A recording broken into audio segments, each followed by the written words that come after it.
After Tuesday's impressive win against Wigan Athletic, Blackburn Rovers hope to bring the good times on the road as this weekend they take on Sheffield Wednesday at Hillsborough, and we'll talk about it next.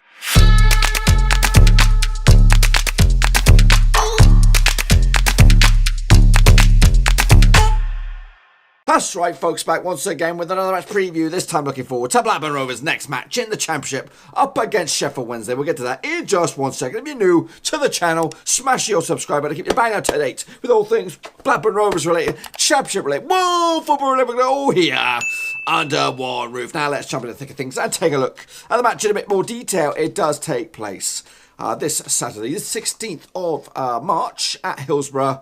And Sheffield Wednesday are managed now by Steve Bruce, has been in charge since February. Last season, the Owls finished in 15th spot. They're hoping to do a little bit better this time out. The key man for me is Adam Reach, and he can score from anywhere in the pitch. He's probably one of the hot favourites for goal of the season contenders because he's scored a few belters this year. Now, the last time that these two met at Hillsborough was a 2-1 win for Sheffield Wednesday. That was on Valentine's Day 2017. Now, over the years, we have played each other 151 times in all competitions. We've won 55, they've won 58, and we've drawn 38 between us. Now, let's take a look at the match. I'll take a look at the starting 11s. I think we'll kick it off with the host, Sheffield Wednesday. Now, they've been flip-flopping around with formations the past few games. I'm going to opt for a 4-4-2 from Steve Bruce and co. Westwood in goal, Palmer, Hector, Lees and Eofora, Aarons, Bannon, Hutchinson and of course Adam Reach, Fletcher and Nuhu up top. Two big-time strikers, can score goals. They might not be in amongst double digits just yet, but they are a problem for Rovers' defence to reckon with. We'll talk about Rovers' defence in a second. Quick look at the stats now for Sheffield Wednesday. Current top goal scorer is Stevie Fletcher and Adam Reach, both on 9 goals this season. In fact, Lucas Jar, ex-Rovers, also in there with 9 goals. Forestieri also has 4 goals. So a 3-way tie for the number 1 spot. Meanwhile, in the discipline, Bannon has 13 yellows, Baker has 7, Nihu has 6, Palmer has 5. As for the Reds, Forestieri and Nihu has 1 red card. Now, let's take a look at the last 5 results for Sheffield Wednesday. They come to this match fresh off the back of a 2-0 win at the Macron Stadium up against Bolton Wanderers. Before that, they held Derby 1-1 at Pride Park. In fact, it's been a very, very good few games for them. Before that, they drew in the old Steel Derby against Sheffield United 0-0. That was on Monday, the 4th of March. Back into the month of February, they took on Brentford and they beat them 2-0 quite comfortably at Hillsborough. And then all the way back 23rd of Feb, they took on Swansea City and they won 3-1. The next 5 fixtures, though, for ambitiously chasing playoff Sheffield Wednesday. Obviously, Rovers this weekend. Then they take on Stoke after the international break, and that will be at the Bet365 Stadium, and that'll be on the 30th of March. Into the month of April, they take on Aston Villa. Steve Bruce goes up against his old boys, but brings it over to Hillsborough, so that's got a bit of a fruity context to that one. Sheffield Wednesday take on Nottingham Forest on the 9th of April, and then Leeds host Sheffield Wednesday at Ellen Road on the 13th of April. So some big games there. And if they are going to be in the playoff contention, they probably got to win, 3 out of those 5. Quick look at Blackburn Rovers starting 11. They kind of opted for this in the last game against Wigan, and I think they'll probably go with it again.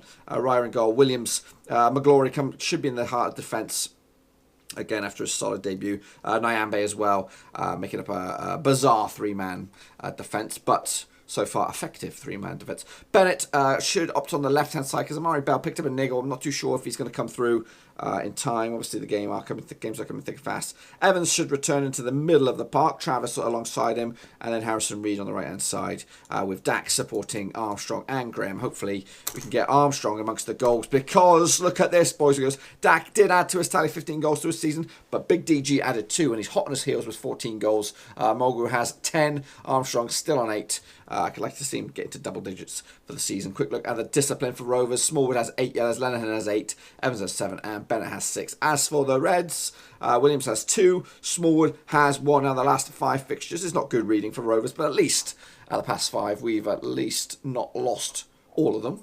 In fact, we only lost 3 of them. Obviously, last time out, we did beat Wigan 3-0 at Ewood. Before that, it was an uncomfortable 1-0 loss.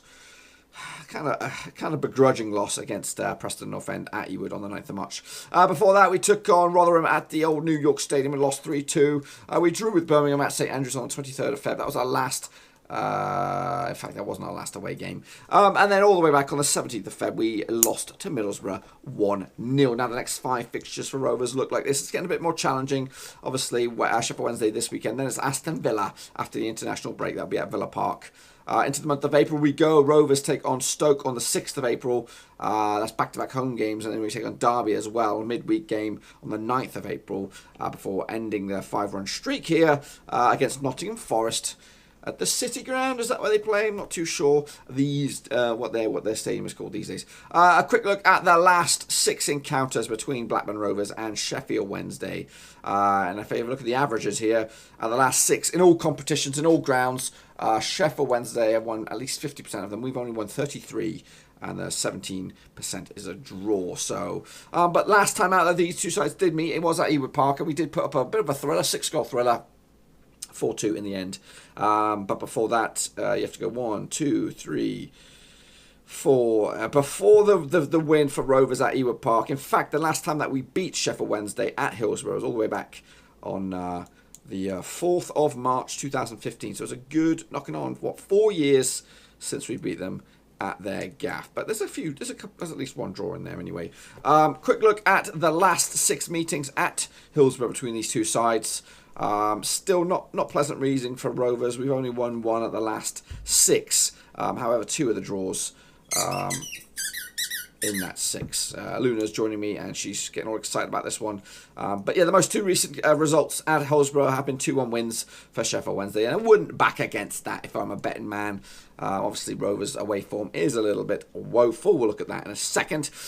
Quick look at the last 6 home games for Sheffield Wednesday on the grand scheme of things, and the last 6 away games for Rovers on the grand scheme of things. So Sheffield Wednesday have come into this unbeaten in the last 6. Sheffield United were the last team to visit Hillsborough. They had a 0-0 draw. Before that is wins against Brentford and Swansea, draws against Reading, wins against Wigan, and a draw against Luton Town. That's right. As for Rovers, the last 6 away games is not pretty reading as well, though.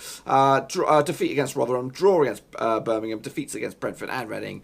We did beat Millwall, and we drew against the Geordies in the old FA Cup. Now, quick look at some of the strengths and weaknesses for Rovers going into this match. Shooting from direct from free kicks is one of our strengths, but it's probably not going to be up there because Charlie Mongrel was more likely going to be absent for that. He's probably not going to be back until after the international break. Our weaknesses: keeping possession of the ball, defending against attacks down the flipping wings. Fortunately, last time out, Wigan didn't take advantage of that. And defending against skillful players. You know, that's easier said than done. As for Sheffield Wednesday, stealing the ball from opposition, they're very good at doing that. Their weakness is scoring chances, putting the ball on the back of the net. They have been drawing a lot of games recently, but hopefully for them, they've turned the corner because Steve Bruce does that sort of thing with clubs. Some stats for you. Sheffield Wednesday have kept a clean sheet in 5 of their last 7 home championship matches. So I wouldn't bet against a 0-0. Sheffield Wednesday are unbeaten in their last 10 matches in the championship. There have been over 2.5 goals scored in 6 of Blackburn's last 7 away games. Blackburn has conceded at least 2 goals in 6 of the last 7 away championship matches. Meanwhile, Sheffield Wednesday against Blackburn is not the only game that will take place this weekend. There's plenty of action in the old championship, despite it being an FA Cup weekend. So other matches include... Next up for the teams in the hodgepodge weekend, that is this weekend, Leeds take on Sheffield United, Stoke against Reading, Hull against QPR, Wigan against Bolton. Of course, all eyes will be at Hillsborough as Sheffield Wednesday take on Blackburn, Rotherham against Norwich, Brentford against West Brom, Ipswich against Notts Forest, Preston against Birmingham, and Villa against Middlesbrough. A quick look at the form tables now over the last 6 fixtures for a bit of blessing for Rovers. We are not bottom of the pile anymore. That honour goes to Wigan. Yes, that's right. At the past 6 games, they've only managed 3 draws, but most recently 3 defeats on the spin. Rovers, on the other hand, are 21st in the table, so not great. Our position this weekend are Sheffield Wednesday. They are 5th in the old table, unbeaten in at least 6 games, 3 wins, 3 draws. Quick look at the home form. It's actually pretty good reading as well for Sheffield Wednesday. They are 5th in the home form rankings with 3 wins, 3 draws at the last 6 home games. Whereas on the flip side, Rovers' away form is okay, not brilliant. At the past 6 away, we won 1, drew 1, and lost 4. But most recently, we haven't won in at least 5 games. Quick look at the top goal scorers and all that kind of good stuff in and around the Championship. Timo Pukki is still the main man, 24 goals to his name. Billy Sharp is in a hot on his heels with 22 goals. Two-way tie between Tammy Abraham and Che Adams, 21 goals. Malpay, Bowen, Rodriguez, Gale, McBurney and Graven all in that list as well. Key assist makers down the bottom there, Benrahma and Hernandez, both 11 assists. Djukawicz, Hourihane on 10 assists, and Jota as in there with 9 assists. Anything else that stands out for me? Probably not. Quick look at that table now after these 2 sets of matches. Norwich are top of the pops with 75 points on the board. Leeds are second with 73. Sheffield United are third with 71. And in the playoffs alongside West Brom, Middlesbrough and Derby. As for the bottom 3 clubs, Ipswich are bottom, Bolton second, and Rotherham also in the drop zone. Wigan just out there alongside Reading on goal difference. I've had a little bit what I've had to say about the match, man. What have the fans been saying on social media? Well, it's not that vocal. Obviously, the game against Wigan has just took place, so focus and has not really switched to Sheffield Wednesday. But there's been a few comments on the old RFCS forum. Here's what's been going on. I've got a bit of a soft spot for the Wendy's. They're a big club, and I do have a large fan base. Hillsborough is also one of my favourite away grounds. Hope we smash them. Meanwhile, big dog Steele said this. Sounds like Graham will be rested, so Nuttall up front, I would imagine. Not sure I would leave things the same then, as Graham was key last night, so perhaps something different required. Left back could be problematic if Bell is injured, could also be problematic if he isn't. So he's gone for Raya, Nyimbe, Magliore, Williams, Bennett, Bell, Travis Reed, Dak, Brereton and Nuttall. Meanwhile, S8 at Blue said this. Thought we played better with it on the deck after Graham went off, to be honest, and that would probably be the best way to approach this. The defence is good in the air, but turns like the Titanic, and I'm told they are light in midfield, giving Dak, Travis, Rothwell room to operate. So how we finished the game last night would be fine for me. And wrapping it up, Rovers fan 99 said this.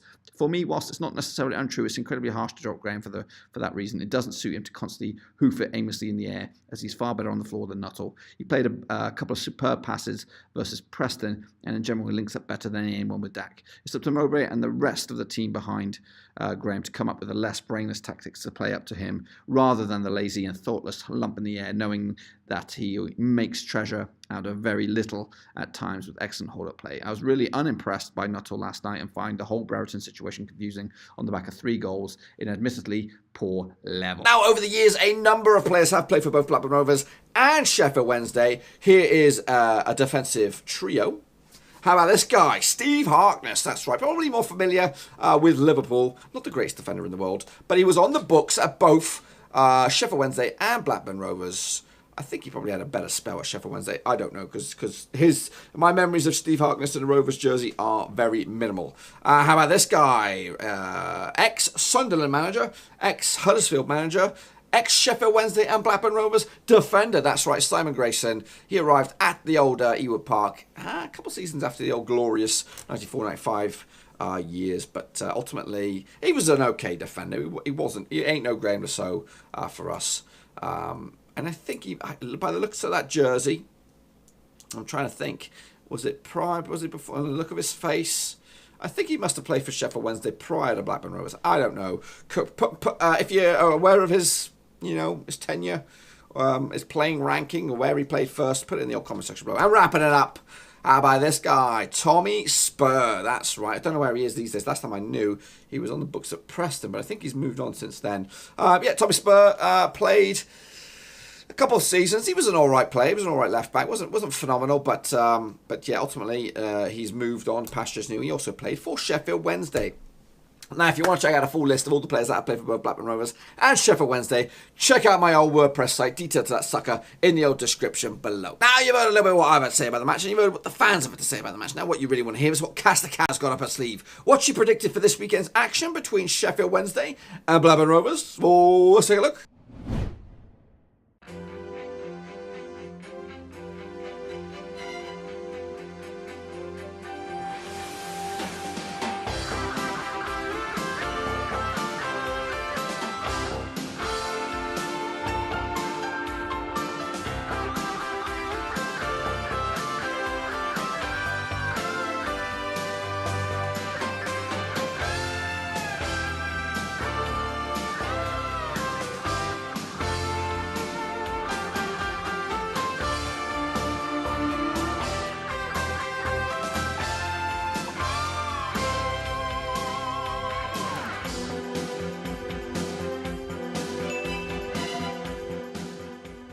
That's pretty much all I've got for you today, folks. If you've enjoyed this video, please give it a good old thumbs up. And if you're new to the channel, smash your subscribe button to keep it bang up to date with all things Blackburn Rovers related, Championship related, football related. We're going to all hear under one roof. And while I still have you, make sure you check out the old description. Links to my other social media platforms are in there, Twitter and Facebook. Check them out so you can catch up with me on the fly.